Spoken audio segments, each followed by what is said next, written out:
Oi, pessoal, tudo bem? Hoje a gente vai mergulhar num dos temas que mais gera curiosidade e até polêmica na Igreja Católica: o celibato dos padres. Por que, afinal, essa regra existe? Será que é uma verdade de fé que nunca pode mudar? Ou será que é algo que um dia poderia ser diferente? Vamos juntos entender as razões teológicas, práticas e, como a gente vai ver, as razões profundamente pessoais por trás dessa escolha.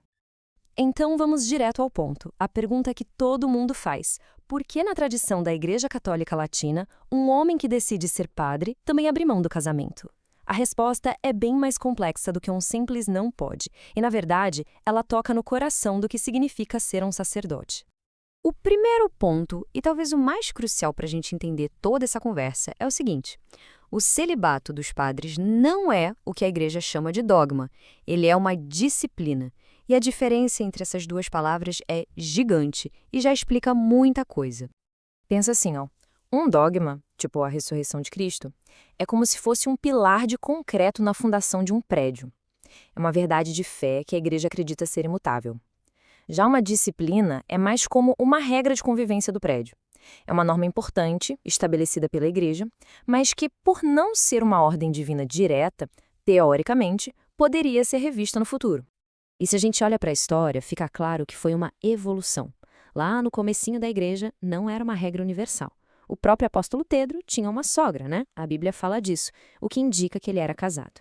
Foi um processo lento, gradual, um longo caminho de reflexão da igreja no Ocidente, até que o celibato se firmou como a norma, lá pelo século VI. Ok, agora vamos para o coração da questão, as razões teológicas. O porquê espiritual por trás dessa disciplina toda. E a primeira razão, a mais importante, é a ideia de se configurar com Cristo.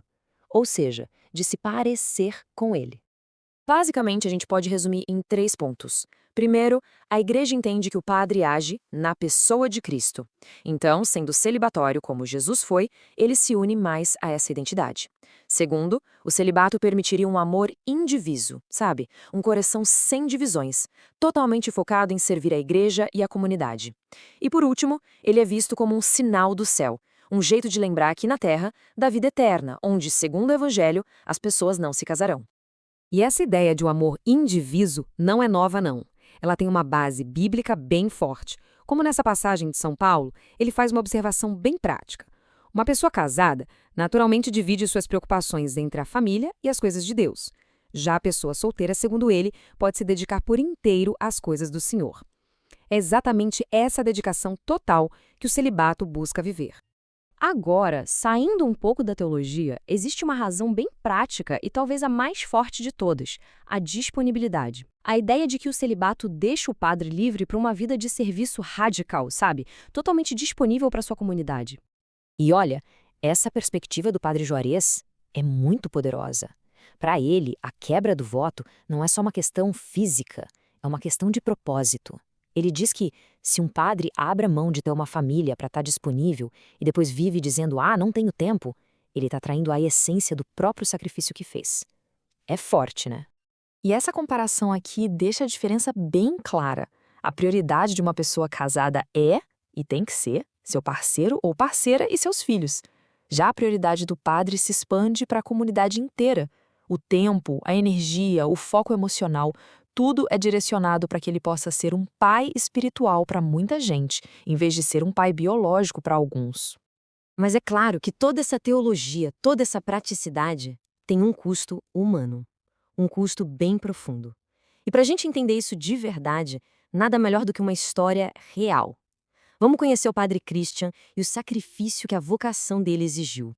Ele conta de um jeito muito sincero que, antes de entrar para o seminário, a renúncia que mais pesava era justamente essa. O sonho dele, nas palavras dele mesmo, era ter um nenê. Era o desejo de ser pai, de ver sua história continuar no rosto de uma criança. É uma confissão que torna a palavra sacrifício dolorosamente real.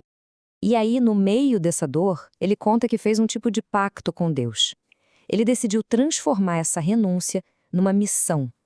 A oração dele foi mais ou menos assim: Senhor, já que eu abri mão do meu sonho de ser pai por ti, então me usa como um instrumento para ajudar os casais que têm esse mesmo sonho, mas não conseguem realizar. E o resultado desse pacto, desse sacrifício que virou missão, foi algo que ninguém, nem mesmo ele, podia imaginar. O que aconteceu a partir daí é realmente surpreendente. 75. Esse foi o número. 75 casais que, depois de receberem uma bênção especial do padre, voltaram no ano seguinte com seus bebês nos braços. E não eram casais quaisquer, não.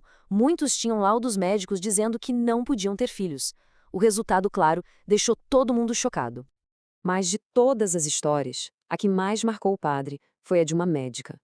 Uma mulher da ciência, sem religião, que procurou por ele porque tinha chegado num beco sem saída. Ela precisava de uma resposta que os exames dela não conseguiam dar. O fato médico era claro, absoluto. A médica acompanhava essa paciente desde a adolescência e sabia. Ela não ovulava, não produzia óvulos.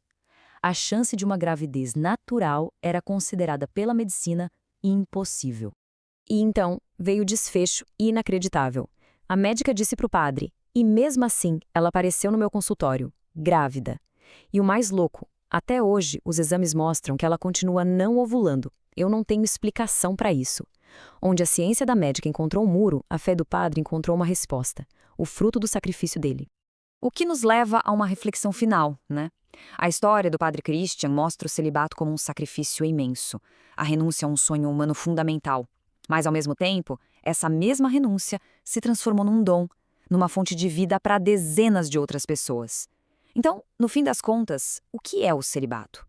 Um sacrifício, um dom, ou talvez essa misteriosa e poderosa união entre os dois?